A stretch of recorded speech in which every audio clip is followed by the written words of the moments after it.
guys, it's Merce. Welcome back to Harpies in the Trees. We're having another nighttime review. I got some really cool black candles here that I found at the Alexaplatz here. It's just like a big mall.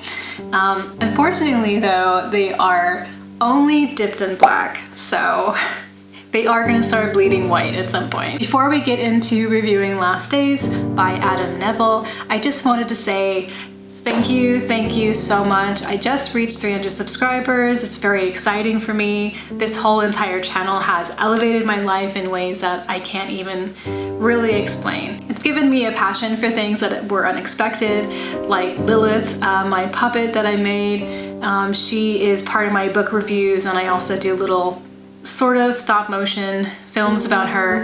And also, as a thank you for all of the support, I'm working on a longer Lilith film that actually has some plot and some narrative and is going to be longer than just 60 seconds. So I'm working on that. It's an amazing journey. I'm working on props and just little tiny things, and I've even done a storyboard for this. I think I have like a 4-page storyboard. So, you know, it's going to be interesting, and I'm really excited to see how it turns out. So everyone, thank you so much for all of your support. Let's get into it. First off, I saw a review for Last Days from HeyLittleThrifter and a bunch of other people on Instagram who really love Last Days, so I decided to pick it up. It was also being read for the month of August in the Goodreads horror aficionados group, so I specifically got it for that. I did miss it by 3 days though. I finished this like yesterday, but not because I wasn't excited about reading it. It just came pretty late from a book depository, but I gotta tell you, I really love this. So let's just talk about what the initial setup is. And what we do is we meet Kyle, who is an independent filmmaker. It's something he's been doing for a pretty long time. I think he's in his 30s at this point. And he is struggling. He's struggling financially pretty hard. You know, he's living in like a little dingy apartment. You know, he doesn't really have much. He just basically has the essentials and his gear and a cat. So at some point, a new project lands in his lap, and it's for something really cool. It's right up his alley, and it's tantalizing for a lot of reasons. It's a documentary style type film, which he is known for. It's also giving him the opportunity to have complete and full creative control, which is pretty rare usually. So this is very enticing. And besides all of that, there is a really big fat check. So the documentary is about the Temple of the Last Days, which was a cult that imploded on itself in the 1970s.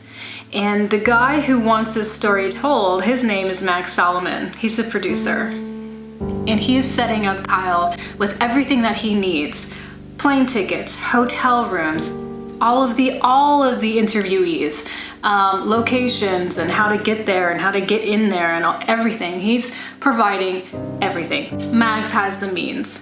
So he's hired Kyle because he is a fan of Kyle's work, his previous work that he's done. And he thinks that Kyle can tell this story the right way, and also tell it from a different angle that he wants.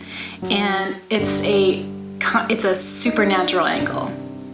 So Kyle and his best mate Dan, who's his cameraman, are like, this is gonna be a breeze. You know, we're gonna interview all of these like wacky old hippies, and we're gonna go to these locations and in Europe and in the United States, and then we're gonna slice it together, and it's gonna be great. You know, it's gonna be easy money. Things don't go exactly to how they hope.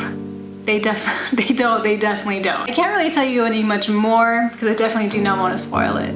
But what I'll say is that it's about indie filmmaking, it's about cults, and the supernatural. And it definitely has a true crime vibe to it. And the reason why it has that is because the way that you're getting information and the people that you're talking to and just the level of detail. So they're interviewing people, they're going to locations that are interesting and useful to telling the story and the history of what happened here with the Temple of the Last Days.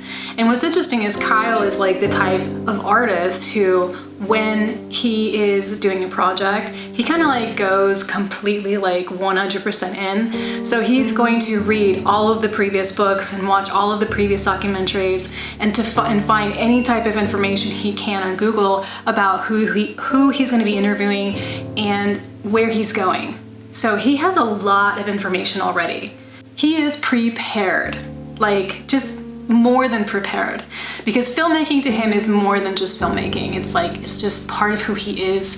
It's something that just makes sense to him. He's driven to do it, and pulling all of these things together is going to help him tell a better story visually. So what's impressive about the book is all of the research that Adam Nevill did on his own.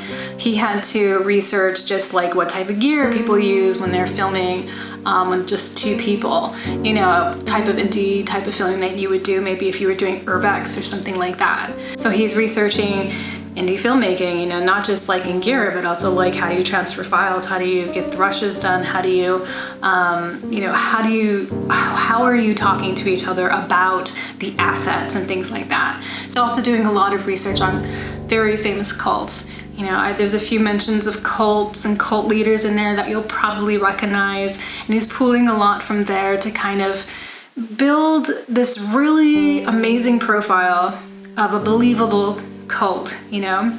And then, you know, there's the supernatural, which his take on the supernatural element here is really cool. I thought it was stellar. I thought it was really good, really creepy.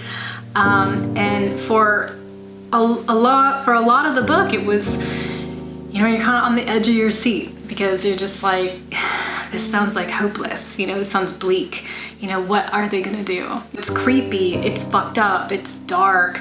It's, for the first 360 pages, it's like really fast-paced to me.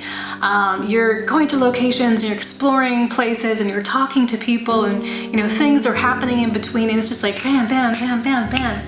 And then you get to like 40 pages and it slows down to a dead stop. So that was a little bit of whiplash, I guess. I don't know what you could call that, story whiplash. I'm not really sure, but you know, it's slowed down a lot.